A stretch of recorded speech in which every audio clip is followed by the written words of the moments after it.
E aí, e qual é a minha crítica na questão da Previdência? Cara, eu estudei muito esse tema. Muito, muito mesmo. Tipo, eu não faço as coisas de brincadeira.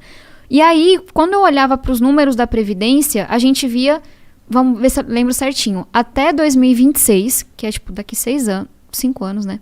Daqui 5 anos, de cada R$10 do dinheiro público, 8 ia para pagar a aposentadoria. Ia sobrar 2 para pagar saúde, segurança, educação, tudo. Então, para mim, era muito óbvio que a gente tinha que fazer uma reforma, porque as pessoas passaram a viver mais porque era necessário. E aí tinha uma outra coisa que me doía muito, que é esse Brasil desigual que a gente tem, né? Cara, sei lá, minha mãe foi diarista, meu pai foi cobrador de ônibus, meu tio é pedreiro. Essas galeras se aposentavam com uma regra, por idade.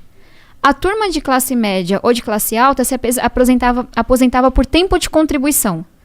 Por quê? Porque conseguiam carteira assinada. Não é uma coisa que todo mundo consegue. E aí tinha muita, assim, coisa errada que o governo mandou na proposta. Só que tudo que a oposição elencou, a gente conseguiu mudar. Tudo, 100%, que o governo mandou na proposta. E aí a gente, basicamente, é algo técnico, mas é importante explicar.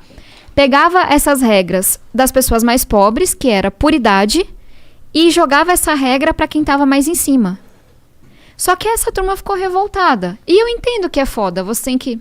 Pode falar a palavra. Claro, você pode falar o que você quiser. Você tem que trabalhar, sei lá, mais anos pra se aposentar. É difícil mesmo, não é uma reforma que as pessoas votam com gosto. É foda. Mas era importante. E aí veio essa galera que ganhava acima de 2 salários mínimos e muitas vezes, sei lá, acima de 5, 10, tinha gente ganhando 40 mil na aposentadoria no legislativo, os próprios políticos. E falava, nossa, você fez algo desumano, vão trabalhar até morrer. E aí, qual era a minha revolta? Porque a galera de esquerda falava isso. Só que a minha turma da missionária, tipo, meus parentes, meus vizinhos, não tinham mudado nada na reforma, entende? Entendi. Tipo, por que é que a regra que se aplica a você agora é desumana, mas quando ela se aplica a minha tia, minha mãe, meu vizinho, ela não é desumana? Não tô dizendo que é legal trabalhar até 62, 65 anos de idade. Tô dizendo que esse povo sempre foi assim. E aí, como é que, enfim, você entende que a esquerda vai defender quem é mais pobre. Sim.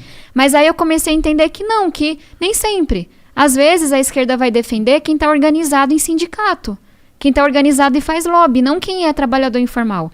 Outras vezes a esquerda vai dar um voto porque quer estar no poder, que foi um pouco o caso do PDT. O Ciro Gomes defendeu a reforma da Previdência em toda a campanha dele. E eu olhava para a gestão dele no Ceará com muita admiração, sabe? Cara, ele conseguiu juntar a questão social com a questão fiscal. Investiu em educação, mas fez a reforma administrativa que precisava lá na época. Que incrível, sabe? É difícil isso no Brasil. E aí ele defendeu toda a campanha. Quando chegou no governo, e foi uma coisa que ele falou para mim por telefone, porque ele sabia do meu trabalho para mudar a reforma. Tabata, a política é assim. Tentei falar com o Lupe, não consegui, você vai ter que fazer o que eu tô dizendo, vai ter que votar contra. E eu, Ciro, eu consegui várias mudanças, assim, eu sei que isso é necessário. E ele, não, a política é assim, a gente tá de oposição, isso é um voto político contra o governo Bolsonaro. E ponto negativo pro Cirão aí, né? Mas você entende o meu ponto? Não, eu entendo, eu acho que você tá certíssimo, inclusive. E assim, último ponto sobre esse negócio de ser mulher. Eu não acho que ele teria feito o que ele fez comigo se eu fosse um... Porque foram vários votos no partido, quase 1/3. Mas eu fui a única pessoa que ele xingou, desligou o telefone, eu achando que tava tudo bem. E aí ele sai dando entrevista me xingando, me chamando de vendida, de traidora, dizendo que eu servia a 2 senhores, porque é a cabeça do homem. Se eu disse não à coisa que ele mandou eu fazer, na cabeça dele outro homem disse sim. Ele não conseguia entender que era eu pensando o tempo inteiro, sabe?